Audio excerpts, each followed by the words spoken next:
For your next day, which is day 14, which is the second day of this week, you're going to be focusing on character change. You're going to be describing the character from the beginning of the book and to the end of the book.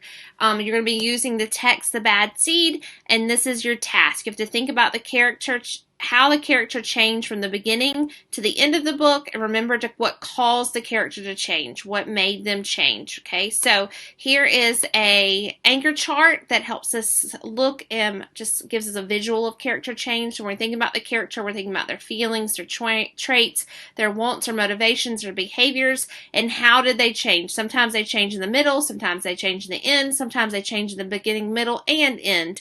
And then you have to tell me from the text what caused the change. What was the key moment that character realized, hey, I need to do something. Okay, so we're going to go back to thinking about the good egg. All right, so we read the good egg, and we're going to think about our character change in the good egg. So in the good egg, at the beginning of the book, he tells you he's a good egg. He wants to do good. He wants his friends and his family, his carton buddies, to be good like him. And so he is always trying to take charge and make them stop doing what they're doing to be a good egg. Well, all of that causes him to do what? What is causing him to do something? It's causing him to literally crack open. The poor egg is cracking under the pressure because he's worrying about everybody else and he's not taking care of himself. Okay, so this causes a change. The cracking in his eggshell, he decides, hey, I need to do something. And so he goes off, remember, and he goes by himself, and he starts taking care of himself until he completely heals, and then he goes back, and he's like, hey, I don't have to always be in charge of everybody. I just need to worry about myself and take care of me, kind of let them do their thing, and we're all going to be okay. So that's how he changed. So let's think about, so we're going to go back and we're going to write that. Okay, so the good egg, his character change. How did the character change and why did he change? So in the beginning of the book, the good egg was always worried about other people and trying to make the others be good like him. Okay, all this worrying caused him to crack. He realizes by the end of the book that he needs to not worry about what the others are doing and just take care of himself. So I put how. Did I answer the question? Did I put how he changed? Yes, at the beginning, he was always worried about other people. In the end, he realized he doesn't need to worry about them and take care of himself. And what is the reason that he decided to do that? All the worrying had caused him to crack. He literally was falling apart from trying to make other people be like him. Okay, so you're going to do the same thing, guys, with the bad seed. So you're going to think about the bad seed and tell me, how was the bad seed in the beginning?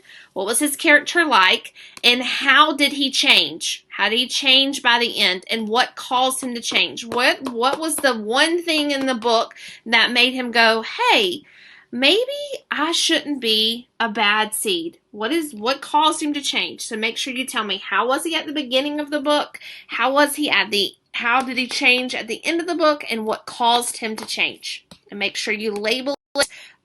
Maybe day 14. I think that's on your thing. You can label. I don't know if I can get it. Day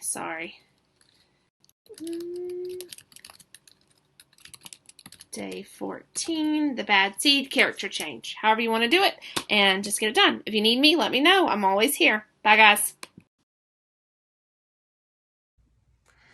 All right, so day 14 of your writing is taking that story that you rehearsed and you thought about yesterday and actually flash drafting it down, writing fast and furiously. Don't let your pencil come off the paper, just writing that moment down from the beginning to the end. At this point, we're not worrying about leads, we're not worried about endings, we're just worried about getting that story out of your mind onto the paper, just like you told your family members. It should be a page, we know this. Anytime you write, it should at least be a page. Quit playing your parents. You know the rules. One page. You're in 3rd grade. Almost in 4th grade, really. So one page. Write a full page, everything down that happened in your story from the beginning to the end. Okay, making sure that you have a mental movie going on the whole time. What was happening in the story? Have some dialogue, have some talk, have your reactions. Like if I were writing my story, I would have stuff like, it totally freaked me out. I pulled back the diaper and there were these huge, nasty worms. I mean, making sure that you add those details and getting those thoughts down as you write the one page And make sure again that it's about one small moment, not about the whole week at Myrtle Beach or the whole week at Disney World or the whole week that you were stuck at home with the coronavirus. No, one moment from the story. So I don't write about the whole week at the beach. I write about the one part of the beach that I want to write about. I don't write about my whole year at school, but the one time that I had the best day ever. So just that one moment. So today, it's not about getting it perfect. It's just about getting your thoughts onto the paper. So just write as fast as you can and get your thoughts down. Then tomorrow, we're going to work on revising it and getting it better. But you have to get it down first. So that is your job today. Get it down. Got it? One page. Don't play your parents. One page.